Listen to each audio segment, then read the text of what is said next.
Ready start. भाइयों, हम तो स्वतंत्र भारत के हैं।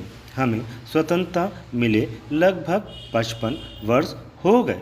जिस स्वतंत्रता के लिए भारत के हिंदू और मुसलमानों ने गदर का झंडा उठाया था और अपना खून बहाया था, जिसके लिए देश आग और तूफान से होकर गुजरा और घोर यातनाएं सही और कुर्बानियाँ की, वह स्वतंत्रता मिली। अंग्रेज़ों के शासन से हमें छुटकारा मिला। अंग्रेज लोग भी हमारे देश से चले गए, लेकिन दुख की बात यह है कि अंग्रेजी भाषा का जो मोह है, बोलबाला है, वह दिन ब दिन बढ़ता जा रहा है। इसका अंत कब तक होगा, भगवान ही जाने। क्या हमारे लिए स्वतंत्र भारत के लिए एक भाषा नहीं है? हमारे देश में जितनी भाषाएं हैं, वे क्या समृद्ध नहीं हैं, कमज़ोर हैं? यही प्रश्न सबके मन में उठता है, क्योंकि समय समय पर लोकसभा में हमारे भारत में जन्मे नेतागण बोलते हैं कि अंग्रेजी हमारी संपर्क भाषा रहेगी। ये लोग हमारे पूज्य महात्मा जी के लक्ष्य को भूल गए। अपने स्वार्थ भाव के कारण भारत के गौरव को गिरवी रखते आ रहे हैं। पैराग्राफ 6। राष्ट्रपिता गांधी जी ने जिस हिंदी को देश की एकता को बनाए रखने के लिए, राष्ट्रभाषा बनाने के लिए, सारे भारत को एक सूत्र में बांधने के लिए उपयुक्त माना, उस हिंदी की अवहेलना जब जब हो रही है, तब हम सब भारतीयों को भारतेंदु का ध्यान आता है। पैराग्राफ 6। निसंदेह विदेशी भाषा हृदय की शूल है। 1965 में हिंदी को पूरी तरह से राष्ट्रभाषा बन जाना था, परंतु वह नहीं बनी। राजभाषा के संदर्भ में गठित खेर आयोग 1955 और पंत समिति के अनुसार 1963 में बनाए गए राजभाषा अधिनियम में यह व्यवस्था दी गई कि अंग्रेजी 1965 के बाद भी राजभाषा रहेगी। 1965 में इससे यह संशोधन किया गया कि अंग्रेजी तब तक कामकाज की भाषा रहेगी जब तक हिंदी राजभाषा योग्य नहीं बन जाए। इस प्रकार इन कुचक्रों ने हिंदी को उपेक्षित किया और भाषा की राजनीति हिंदी के विरुद्ध शुरू हो गई। अब भारत में अधिकांश और सारा कामकाज अंग्रेजी में हो रहा है। भारत की सारी सोच अंग्रेजी में है। इसका अर्थ है कि कुछ अंग्रेजी प्रेमी भारत में राज्य कर रहे हैं। जनता राजकाज से अपरिचित है, वह चाहे तो भी राजकाज में भागीदारी नहीं कर सकती। अंग्रेजी तो प्रभुत्व की भाषा है, शासन की राजरानी अंग्रेजी है। पैराग्राफ 6। महोदय, ज्ञान या विज्ञान किसी भाषा पर निर्भर नहीं। चोट लगने से हर व्यक्ति को पीड़ा होती है, चाहे वह साक्षर हो या निरक्षर, या फिर वह अंग्रेजी भाषा जानता हो या रूसी। हंसना या रोना किसी भाषा में नहीं होता।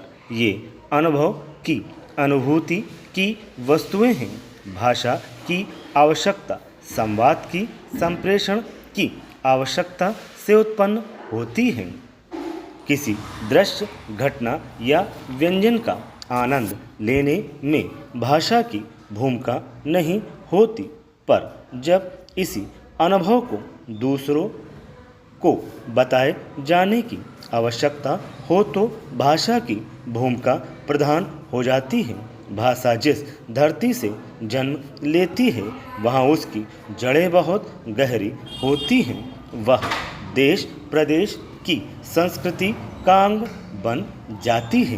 कुछ भी नया अभिनव ज्ञान विज्ञान धरती से जुड़ी इस भाषा के माध्यम से ही संप्रेषित किया जा सकता है।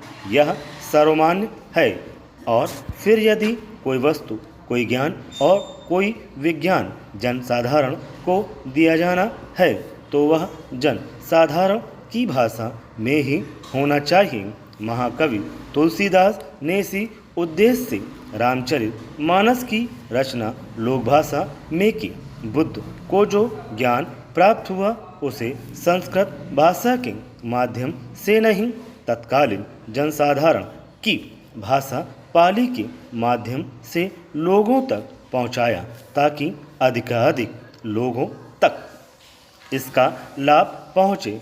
हिंदी के संदर्भ में भारतेंदु हरिश्चंद्र ने कहा था, निज भाषा उन्नति अहम सब उन्नति का मूल है। Paragraph change. हिंदी हमारे देश की जनसाधारण की भाषा है जो यहीं जन्मी यहीं पनपी। यह बहुसंख्यकों की भाषा है। यह राजभाषा भी है। सरकार की राजभाषा नीति भी यह कहती है कि हिंदी का प्रयोग क्रमिक रूप से विकास करता रहे ताकि शासन प्रशासन में न्याय और विधि में ज्ञान विज्ञान में गोपनीयता जैसी कोई बात नहीं हो, पारदर्शिता आए और वह जनसाधारण के लिए ग्राह्य हो। प्रौद्योगिकी शिक्षण के क्षेत्र में देश का अग्रणी संस्थान होने के नाते हम पर यह दायित्व है कि हम प्रौद्योगिकी के विस्तार को ज्ञान विज्ञान को जनसाधारण तक जनभाषा में ही पहुँचाएं और साथ ही सरकार की राजभाषा नीति के कार्यान्वयन में भी योगदान करें। इसी उद्देश्य से हम अपनी हिंदी विज्ञान पत्रिका जिज्ञासा द्वारा विद्वान लेखकों के हिंदी में मूल रूप से लिखे लेख आप तक पहुंचाते रहे हैं। इसी चेष्टा की एक कड़ी थी गत वर्ष संस्थान में केंद्रीय सचिवालय हिंदी परिषद के सहयोग से आयोजित हिंदी गोष्ठी। Paragraph chain. महोदय, भारत सरकार की 1986 में घोषित राष्ट्रीय शिक्षा नीति एवं राजभाषा विभाग के आदेशों के अनुसार अब हिंदी भाषी क्षेत्रों के वैज्ञानिक एवं तकनीकी संस्थानों में भी उच्च स्तर तक शिक्षा एवं प्रशासनिक कार्यों का माध्यम हिंदी होना आवश्यक है। किंतु फिर भी कई संस्थानों में अभी भी शिक्षण में और प्रशासन में हिंदी का प्रयोग वांछित मात्रा में नहीं हो रहा है। कई संस्थानों में अभी अंग्रेजी के अशुलिपिक और अंग्रेजी के टंकक भर्ती किए जा रहे हैं। उनके सामान्य प्रकार के फॉर्म भी केवल अंग्रेजी में छप रहे हैं और मिसलों पर टिप्पणियां भी हिंदी में कम ही देखने को मिलती हैं। अतः यह आवश्यक है कि कुछ ऐसी व्यवस्था की जाए कि सरकारी नीति का अनुपालन सुनिश्चित किया जा सके। Paragraph chain. भारत सरकार के मंत्रालयों विभागों संबद्ध तथा अधीनस्थ कार्यालयों और निगमों आदि में हिंदी के प्रयोग संबंधी आदेशों का कार्यान्वयन सुनिश्चित करने के लिए राजभाषा कार्यान्वयन समिति का गठन किया गया, जिनमें सभी प्रभागों के अधिकारी सदस्य होते हैं। केंद्रीय सचिवालय हिंदी परिषद को भी उनमें प्रतिनिधित्व दिया गया है। इनकी बैठकें प्रत्येक तिमाही में एक बार अवश्य होती हैं। इनकी अध्यक्षता कार्यालय के प्रमुख करते हैं। इन बैठकों में इस बात की समीक्षा की जाती है कि हिंदी के प्रयोग संबंधी आदेशों का अनुपालन किस अंश तक हो चुका है और किस अंश में वहाँ नहीं